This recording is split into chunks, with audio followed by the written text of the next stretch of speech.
السلام علیکم رحمۃ اللہ وبرکاتہ۔ کیسے ہو میرے دوستوں؟ میں آپ کا اپنا پیارا دوست اسرائیل خان پھر سے حاضر ہوا ہوں the real history RH channel لے کر۔ سلطان صلاح الدین ایوبی کی داستان آج کے کردار میں ہے علی بن سفیان کے بھیجے ہوئے جاسوس 20 سوار اور مغنانا ماریوس، موبی، بالیان اور وہ 6 لڑکیاں جو اٹلی کی ہیں۔ میرے دوستوں، یہ آپ کا اپنا چینل ہے، اسے لائک کریے گا، سبسکرائب کریے گا، کمنٹ اور شیئر ضرور کریے گا۔ بالیان نے کہا، میں اس مذہب پر لعنت بھیجوں گا جو اپنی بیٹیوں کو غیر مردوں کے ساتھ راتیں بسر کرنے اور شراب پینے پلانے کو ثواب کا کام سمجھتا ہے۔ بالیان اچانک بیدار ہو گیا۔ اس نے کہا، تم نے اپنی عصمت مجھ سے نہیں لٹائی بلکہ میری عصمت لوٹی ہے۔ میں نے تمہیں نہیں بلکہ تم نے مجھے کھلونا بنائے رکھا ہے۔ ایک مسلمان کا ایمان خریدنے کے لیے عصمت کوئی زیادہ قیمت نہیں۔ لڑکی نے کہا، میں نے تمہاری عصمت نہیں لوٹی، تمہارا ایمان خریدا ہے، مگر تمہیں راستے میں بھٹکتا ہوا چھوڑ کر نہیں جاؤں گی۔ تمہیں ایک عظیم روشنی کی طرف لے جا رہی ہوں جہاں تمہیں اپنا مستقبل اور اپنی عاقبت ہیرو کی طرح چمکتی نظر آئے گی۔ بالیان نے کہا، میں اس روشنی میں نہیں جاؤں گا۔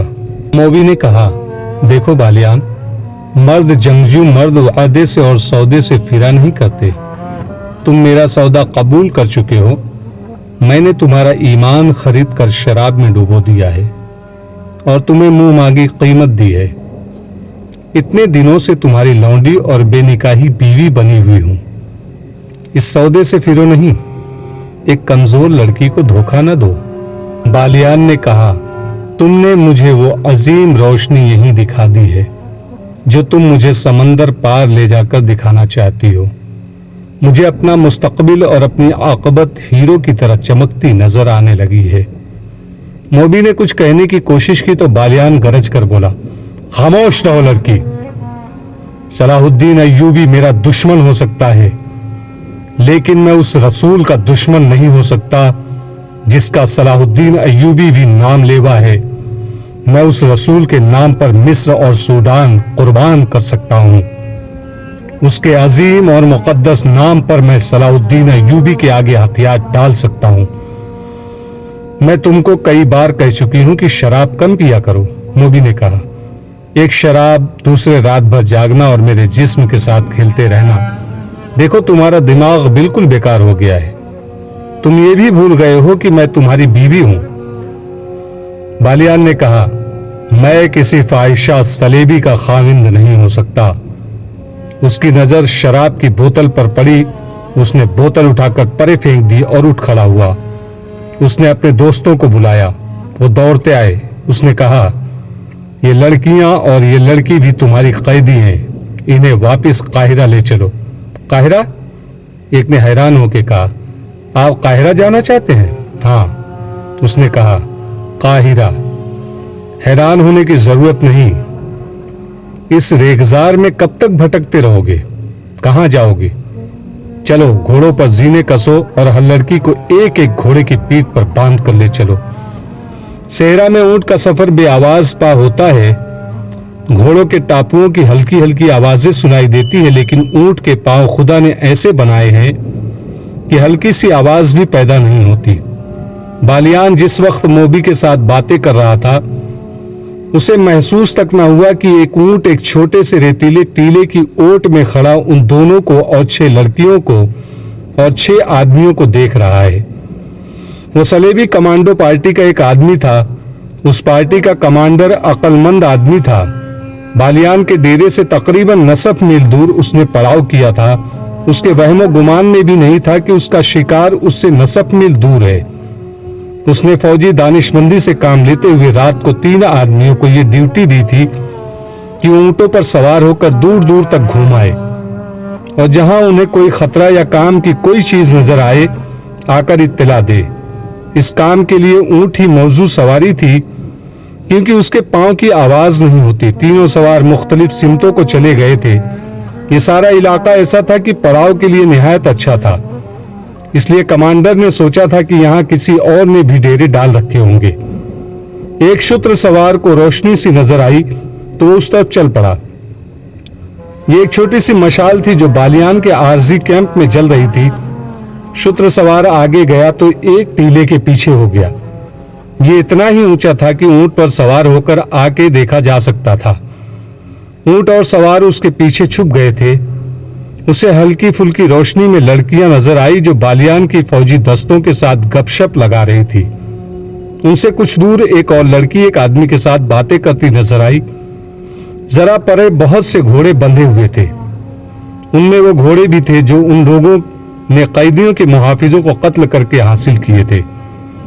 صلیبی ستر سوار نے اونٹ کو موڑا، کچھ دور تک آہستہ آہستہ چلا اور پھر اونٹ دوڑا دیا۔ اونٹ کے لیے نصف میل کا فاصلہ کچھ بھی نہیں تھا۔ سوار نے اپنی پارٹی کو خوشخبری سنائی کہ شکار ہمارے قدموں میں ہے۔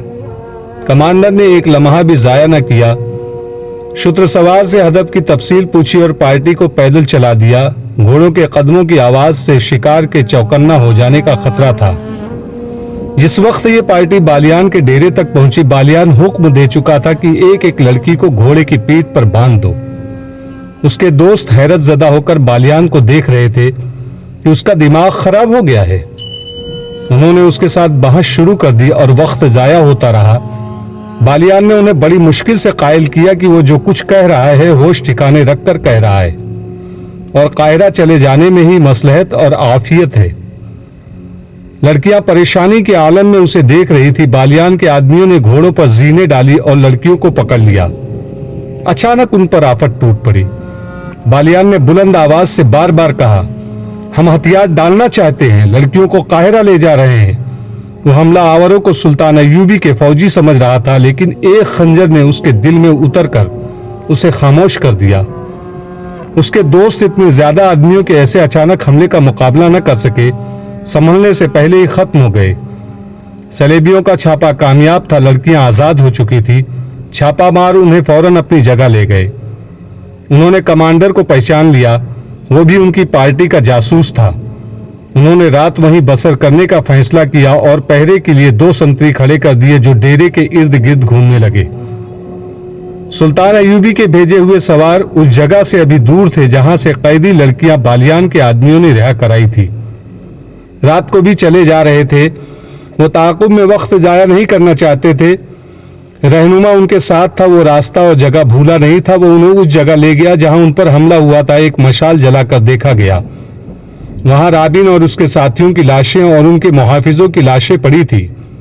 یہ چیری پھاڑی اور کھائی ہوئی تھی۔ اس وقت بھی صحرائی لومڑیاں اور گیدڑ انہیں کھا رہے تھے۔ سواروں کو دیکھ کر یہ درندے بھاگ گئے۔ دن کے وقت انہیں گدھ کھاتے رہے تھے۔ محافظ اپنے کمانڈر کو اس جگہ لے گیا جہاں سے اس نے گھوڑا کھولا تھا۔ وہاں سے مشال کی روشنی میں زمین دیکھی گئی۔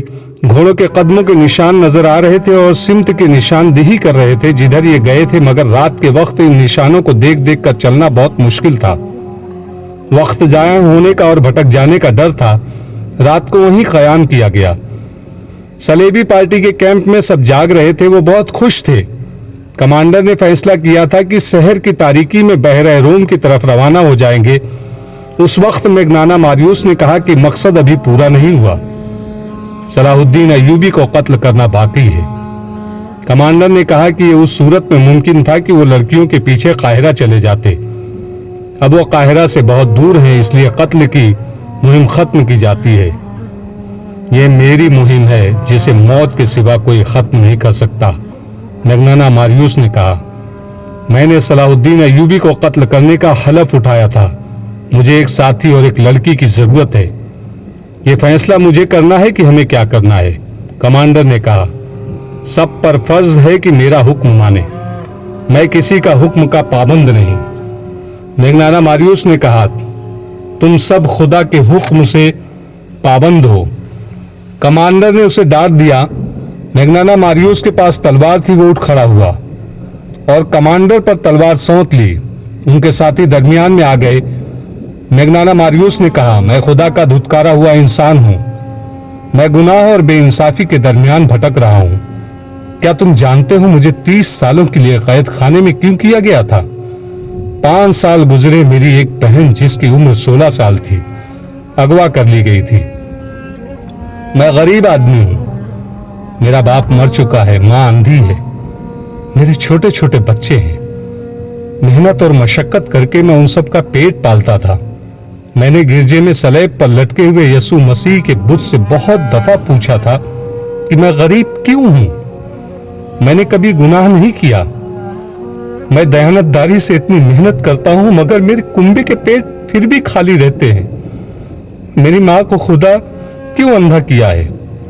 یسوع مسیح نے مجھے کوئی جواب نہیں دیا. اور جب کنواری بہن اغوا ہو گئی تو میں نے گرجے میں جا کر کنواری مریم کی تصویر سے پوچھا تھا کہ میری کنواری بہن کے کنوارے پن پر تجھے ترس کیوں نہیں آیا؟ وہ معصوم تھی. اس پر خدا نے ظلم کیا تھا کہ اسے خوبصورتی دے دی تھی. مجھے یسوع مسیح نے بھی کوئی جواب نہیں دیا. مجھے کنواری مریم نے بھی کوئی جواب نہیں دیا. ایک روز مجھے ایک بہت ہی امیر آدمی کو نوکر نے بتایا کہ تمہاری بہن اس امیر آدمی کے گھر میں ہے.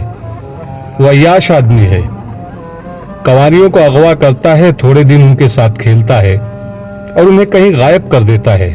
لیکن وہ آدمی بادشاہ کے دربار میں بیٹھتا ہے. لوگ اس کی عزت کرتے ہیں.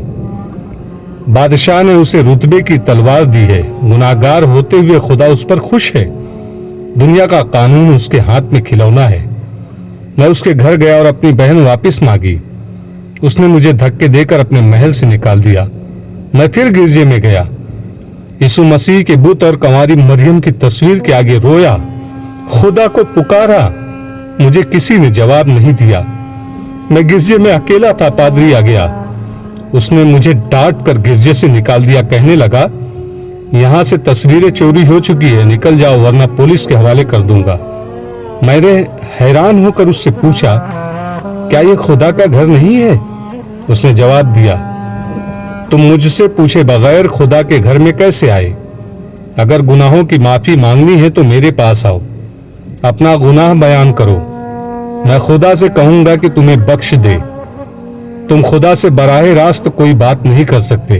جاؤ, نکلو یہاں سے. اور میرے دوستوں, مجھے خدا کے گھر سے نکال دیا گیا.